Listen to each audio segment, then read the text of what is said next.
تا حالا به این فکر کردین آبگوره ها چه فرقایی با هم دارن؟ اصلا چه نوع قوره‌ای واسه آبگیری مناسبه؟ پس همراه هم باش تا بهترین قوره رو انتخاب کنیم.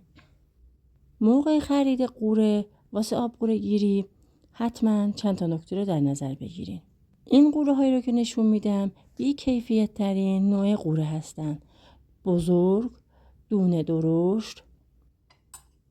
اگه از این نوع قوره ها استفاده میکنین 100% آب قوره‌تون زیاد میشه ولی طعم کمتر و ترشی کمتری دارن. نوع دوم قوره که بهتون نشون میدم نسبت به اولیا دونه هاشون یکم ریزتره. قوره‌ای که از اینا میگیریم طعمش نسبت به قبلیا بهتره. این نوع قوره ها ساقه چوبیشون یکم از قبلیا نازکتره. داخل دونه هاشون اینا هم مثل قبلیا دونه دارن. ممنون میشم کانال منو سابسکرایب کنید، زنگوله پایینم بزنید که هر وقت ویدیو جدید آپلود شد بتونید ازش استفاده کنید. اگه نظری هم دارین حتما واسم بنویسین.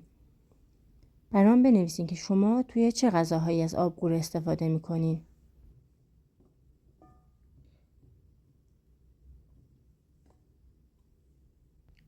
و اما بهترین نوع قوره برای درست کردن آبگوره این نوع قوره ها هستن. دانه ریزترن، ساقه هاشون نازکتره، طعم خیلی ترشی دارن.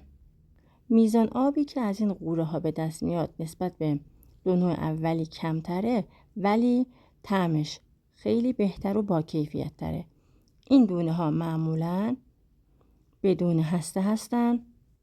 این نوع قوره ها رو هم میتونید ازش آبگوره بگیرید، هم میتونید بعد از دون کردن بریزید توی ظرف شیشه‌ای، یکم بهش سرکه و نمک اضافه کنید، ترشی قوره درست کنید که توی بعضی از آش‌ها و سالادها میتونید ازش استفاده کنید. من برای به دست آوردن یک قوره بهتر ترکیبی از نوع دوم و سوم با هم استفاده میکنم.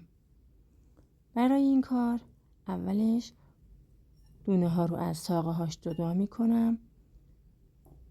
هیچ وقت ساقه ها رو هنگام آبگیری قاطی دونه ها نکنید چون طعم آبگوره رو تلخ میکنه.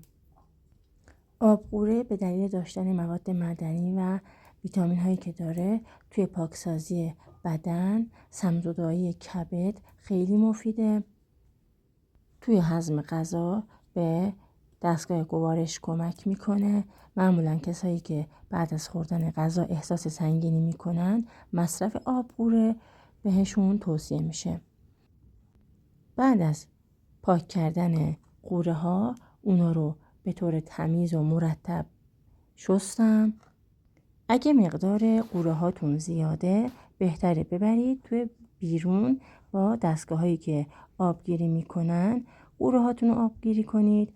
ولی اگه حجمش کمه میتونید توی خونه با دستگاه مخلوط کن اونها رو کامل مخلوطش کنید و بعد از اینکه همه قوره ها رو آبگیری کردین توی ظرف شیشه‌ای بریزین، بهش نمک اضافه کنین و 24 ساعت بذارین توی این حالت بمونه تا گاز قوره ها گرفته بشه. برای جدا کردن آب از تفاله ها حتما از یه پارچه ضخیم استفاده کنین تا آبی که به دست میاریم کاملا شفاف و یک دست بشه. از فشرده کردن پارچه هم خودداری کنید.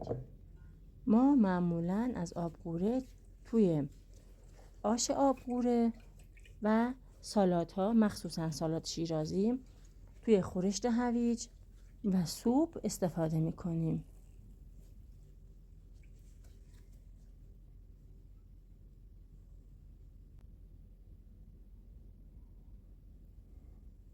بعد از اینکه آبو به دست آوردین میتونین دوتا کار انجام بدین. هم بریزین توی شیشه ها، در شیشه رو با یه دونه پارچه نازک ببندین، بذارین چند روز جلوی آفتاب، یا میتونید روی گاز توی ظروف شیشه‌ای بجوشونید.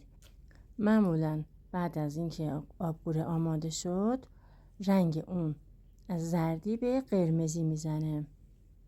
رنگ قوره که عوض شد روش روغن بریزید، درش رو محکم ببندین و در جای خنک نگهداری کنین.